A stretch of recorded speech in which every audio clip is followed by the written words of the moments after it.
Salut toi qui me suis, en ce moment nous sommes donc en 2021 et je te souhaite la bienvenue sur ma chaîne Univers Trading. En fait, je viens de la démarrer et comme son nom l'indique, je ne parlerai ici que du trading. Donc les notions basiques, les stratégies et bien plus encore.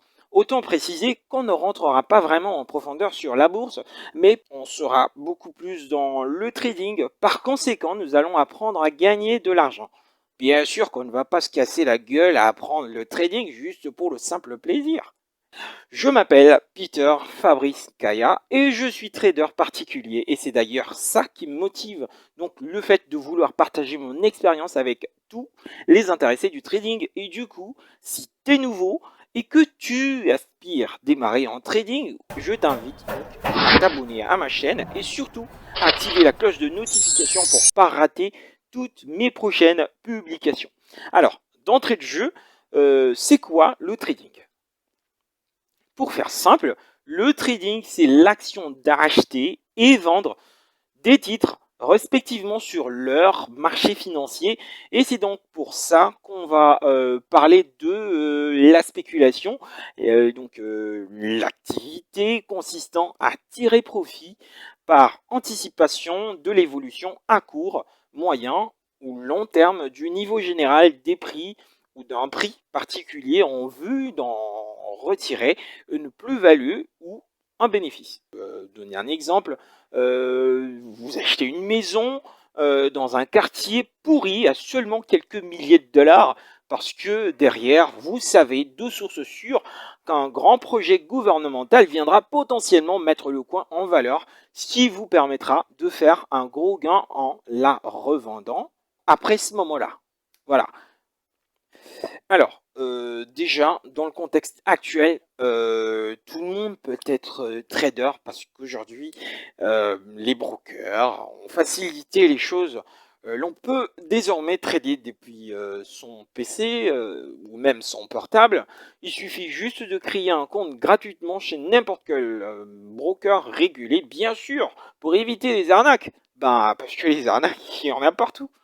Et bien sûr, de choisir une plateforme de trading le plus souvent MetaTrader 4, MetaTrader 5 et j'en passe. Mais actuellement, la plupart de brokers ont directement intégré des charts et une bonne panoplie d'outils de trading directement sur leur site, rendant ainsi le trading plus aisé et plus accessible que jamais.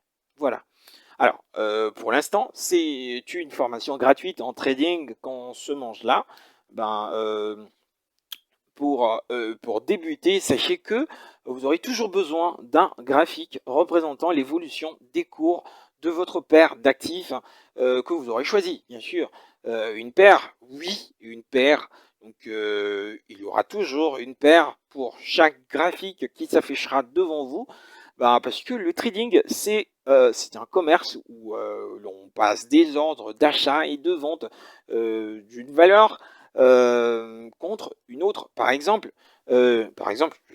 J'ai déjà donné un exemple de la maison et tout. Alors, ça, c'est encore un exemple pour un petit peu raffiner la compréhension.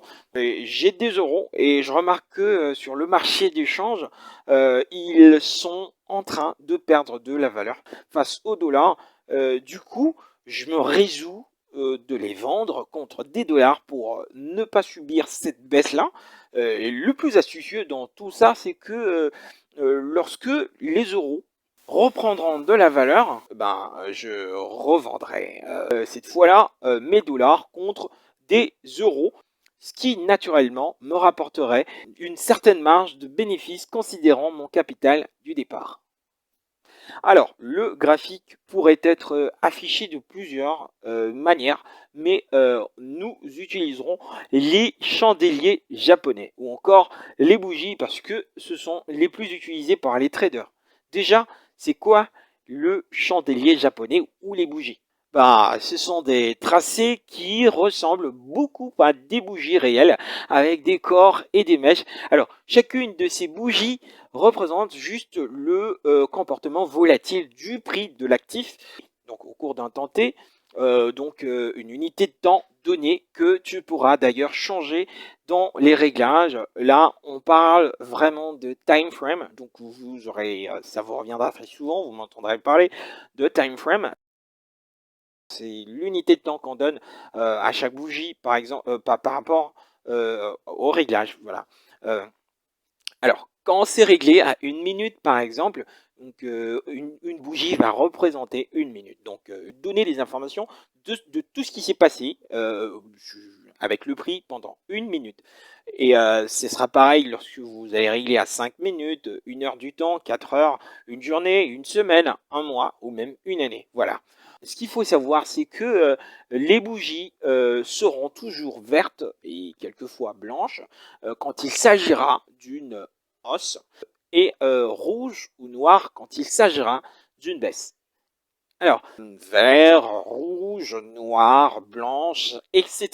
Cela dépendra de la plateforme que vous utiliserez. Une bougie est verte ou noire quand son prix d'ouverture est inférieur à celui de clôture. Donc, déjà, on peut voir que le prix d'ouverture, ce sera cette base, la base du corps ici, le corps de la bougie, vous pouvez le voir, cette base ici, bah, ce sera le prix d'ouverture pour une bougie verte et le prix de clôture, ce sera, donc vous voyez, cette limite-là, ce sera là le prix de clôture, voilà. Et une bougie sera verte dans ce cas-là. Et elle sera rouge quand le prix d'ouverture est supérieur à celui de la clôture. Voilà. Ce qui veut dire que l'ouverture, ce sera le contraire de la bougie verte. Donc l'ouverture, c'est au-dessus. Donc vous voyez, c'est là. Au-dessus, c'est le prix d'ouverture. Et là, en dessous, c'est le prix de clôture. Voilà, c'est la baisse. C'est une bougie qui note une baisse. Voilà. Vous remarquerez la présence des mèches qu'on appelle également ombres.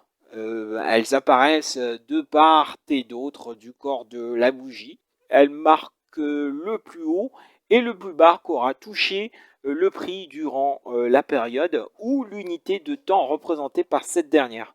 Déjà, vous remarquerez qu'il y a plusieurs sortes de bougies. Vous aurez à vous retrouver devant des bougies qui auront de grands corps, comme celle-ci par exemple. Regardez, le corps est beaucoup plus grand, avec des petites mèches. À l'opposé de ces grandes bougies, on aura des petites bougies qui auront des corps beaucoup moins grands et avec de longues mèches. Donc vous rencontrerez ce genre de bougie qui marque une certaine hésitation dans l'évolution des cours. Les cours ne bougent pas assez, donc ils sont presque condamnés. Par exemple, regardez cette figure que ces bougies-là forment. Donc c'est une figure d'hésitation. Voilà. Alors on va voir quelque sorte de bougie que vous aurez à trouver très souvent sur le graphique lorsque vous vous mettrez à faire des analyses techniques pour pouvoir prendre des positions en trading. Vous suivez ce tuto parce que vous êtes débutant, vous n'en savez peut-être pas encore grand chose, mais suivez-moi attentivement et vous en découvrirez plus. Il y a des bougies qu'on appelle les doji. Il y en a plusieurs sortes. Mais le trait commun, c'est que ces bougies ont leur cours d'ouverture exactement placé au même endroit que leur cours de clôture. C'est pour ça qu'il n'y a presque pas de corps, c'est juste un trait. Voilà, donc c'est ce qui marque le point commun entre les doji. Regardez, alors vous verrez que leurs mèches, leurs ombres, seront de plus en plus importantes. Il y a plusieurs sortes de doji. Il y a d'abord le porteur d'eau. Il est simplement formé par une barre horizontale située au milieu du segment vertical. Lorsque vous rencontrez un doji sur un graphique, donc il faut essayer d'approfondir l'analyse pour pouvoir savoir exactement à quel moment prendre position. Et puis il y a le doji dragon. Vous remarquerez que les cours d'ouverture et de clôture sont placés exactement au même endroit, mais cette fois-là au-dessus de, donc au point le plus haut, bien sûr, de la bougie. Donc, voilà pourquoi ça ressemble à un T. Donc regardez, la mèche est beaucoup plus longue en dessous, alors qu'il n'y en a pas du tout au-dessus. Lorsque vous rencontrerez ce doji dans une phase baissière, il sera probablement en train de vous annoncer un retournement de tendance, donc pour repartir à la hausse. Voilà. Il y a un truc à noter là-dessus, c'est que plus cette mèche est longue, plus la probabilité est grande que la tendance se retourne. Voilà. Il y a une autre sorte de doji qu'on appelle doji pierre tombale. C'est exactement le contraire du doji dragon. Donc c'est un T inversé, ce qui veut dire que les cours d'ouverture et de clôture se retrouvent au plus bas de la bougie et qu'il n'y a pas du tout de mèche inférieure. Il n'y a qu'une mèche supérieure qui pourrait être beaucoup plus longue. Ou si vous retrouvez une telle bougie dans une phase haussière, sachez qu'elle marque probablement un renversement de tendance. Voilà, donc pour repartir à la baisse. Le doji en croix inversée. Le cours de clôture et d'ouverture se retrouve toujours au même endroit. C'est ça même le caractère commun de tous les dojis. Mais regardez, il y a quelque chose d'un petit peu différent, c'est que la mèche supérieure est beaucoup plus grande que la mèche inférieure. Voilà. Mais si elle est placée au creux d'une phase baissière, on peut carrément sous-entendre que ça pourrait être un signal pour un renversement de tendance. Il y a également les doji en croix. Comme son nom l'indique, ça ressemble beaucoup à une croix. C'est également une bougie qui marque une certaine hésitation. Mais si elle est placée en phase haussière, donc elle pourrait constituer un signal baissier. Si vous maîtrisez bien ces bougies, cela pourrait vous aider à bien trader à l'avenir parce qu'elles vous transmettront beaucoup d'informations lorsque vous voudrez prendre vos positions en trading. Voilà, on va passer à une autre sorte de bougie, le Morobozu. Les Morobozu sont de très grandes bougies qui n'ont presque pas de mèche. Vous les retrouverez très souvent. Quand elles sont vertes, elles marquent que la tendance haussière. Le Morobozu rouge, lui, il marque la continuité, un fort signal de baisse. On va passer au marteau et pendu. Leur particularité, donc du corps beaucoup moins grand, mais des mèches beaucoup plus grandes et non pas du tout de mèches. Le marteau, lui, il sera haussier, alors que le pendu, lui, sera baissier. Alors le marteau, dans une phase baissière, il représente un bon signal de retournement, alors que le pendu, qui est présenté de la même façon que le marteau, mais cette fois-là, c'est une bougie rouge, parce qu'elle marque une baisse. Lorsqu'elle se situera dans un mouvement haussier, elle va juste nous indiquer un retournement baissier. Voilà. Alors, il y a également ce qu'on appelle marteau inversé ou étoile filante. C'est tout simplement le contraire de ce qu'on vient de voir tout à l'heure. Je ne vais pas mettre beaucoup de temps à expliquer ça parce que c'est exactement le contraire du marteau et du pendu. Voilà. Ce ne sera pas tout pour les bougies. Il y a aussi les figures. Les bougies peuvent former des figures. Ils peuvent transmettre beaucoup d'informations aux traders. Nous allons voir quelques figures que vous rencontrerez très souvent dans votre trading, avalement ou englobante. Cette figure peut se présenter de deux façons. D'abord, il y a une englobante haussière ou d'avalement haussier, une bougie rouge qui a un corps moins grand, suivie d'une bougie verte qui a un corps beaucoup plus imposant. La deuxième bougie va englober la première. C'est une figure qui va vous donner d'excellents signaux d'entrée sur le marché. Ce qui va vous importer, ce sera la couleur de cette deuxième bougie. Vous allez attendre sa clôture. Si elle est verte et que la précédente était rouge, sachez que c'est un signal fort. Dans le cas d'un avalement baissier ou une englobante baissière, vous trouverez que la première bougie, la moins imposante, sera verte et la seconde sera rouge. Elle sera forcément beaucoup plus grande pour que cela soit appelé un avalement ou une englobante. Elle va devoir être beaucoup plus grande, beaucoup plus imposante que la première. Elle va forcément l'avaler. Et lorsque vous remarquerez cette figure-là, sachez-le, c'est un signal fort pour une baisse imminente. Il y a également le harami. Le harami, qu'est-ce que c'est? Le harami, c'est tout simplement le contraire de l'avalement ou de l'englobante. Voilà. Quand je dis le contraire, vous comprendrez tout de suite que la première bougie va être beaucoup plus imposante que la seconde. Par exemple, dans le cas d'un harami haussier, la première bougie sera beaucoup plus grande, elle aura encore beaucoup plus imposant, et la seconde bougie sera avalée par la première. Eh ben, un harami haussier n'est pas du tout fiable, quoi qu'il puisse, dans certains cas, vous donner un signal haussier. C'est également le cas du harami baissier. Vous aurez une grande bougie verte qui précède une petite bougie. Il vous donne un signal baissier, mais avec beaucoup d'hésitation. Donc il vaudrait mieux pas prendre une décision sans vraiment faire des analyses approfondies. Voilà.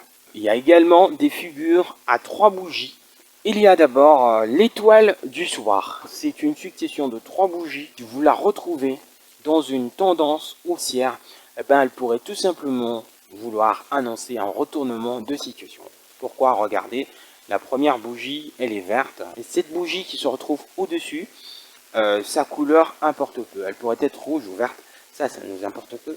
Mais la bougie clé, c'est cette bougie, la troisième bougie, qui va vraiment annoncer le retournement attendu.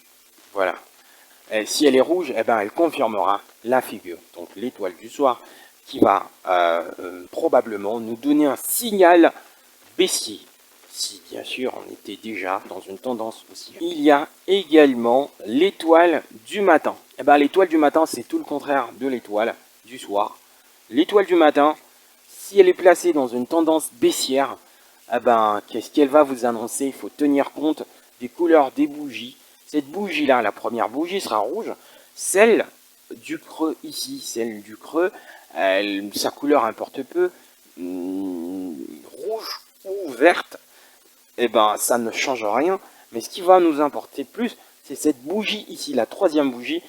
Si elle est verte, eh ben, si elle est verte lors de sa clôture, elle va tout simplement confirmer cette figure qui est l'étoile du matin et qui est une figure qui donne un signal de retournement. Donc un signal, il faut toujours attendre la clôture. Ça, c'est très important lorsque vous faites des analyses à partir des bougies. Voilà. Il y a également une autre figure à 3 bougies qu'on appelle les soldats et les corbeaux. Eh ben, il y a les 3 soldats blancs. Ce sont 3 bougies vertes qui se succèdent et qui ont de grands corps. Généralement, c'est un signe annonciateur d'une continuité, un fort signal haussier. Voilà. Ce qui est le contraire avec les 3 corbeaux. Donc les corbeaux noirs. Les 3 corbeaux noirs, c'est exactement la même chose. C'est une succession de 3 bougies rouges avec des corps importants. Et ben, ces 3 bougies-là vont tout simplement marquer un fort signal baissier ou une continuité du baissier. Voilà. Alors, ce qu'on a vu, c'est le plus important. Comme je l'ai dit tout à l'heure, vous aurez à rencontrer ces figures très souvent sur votre graphique. Alors, apprenez déjà à les comprendre parce que elles vous donneront beaucoup plus d'informations sur l'évolution des cours. Et à partir de toutes ces informations-là, vous pouvez avoir l'idée de quel moment exactement, avec précision, vous allez pouvoir prendre vos positions. Ça, c'est très important pour un trader. Je n'ai pas été vraiment trop en détail, mais je voulais pas que la vidéo puisse beaucoup traîner. J'ai survolé, c'est ce que je ferai toujours pour pas vous prendre beaucoup de temps. Peut-être qu'on en parlera encore un petit peu plus en profondeur dans des formations payantes. Mais pour l'instant, j'essaie de faire de mon mieux pour pas vous prendre beaucoup de temps comme ça sur une vidéo. Voilà. Si vous avez aimé mon tuto, je vous prie de me laisser un like, c'est toujours bien pour le développement de la chaîne. Et également, si vous avez aimé la vidéo, vous pouvez toujours la partager. Ça ne fera que m'encourager.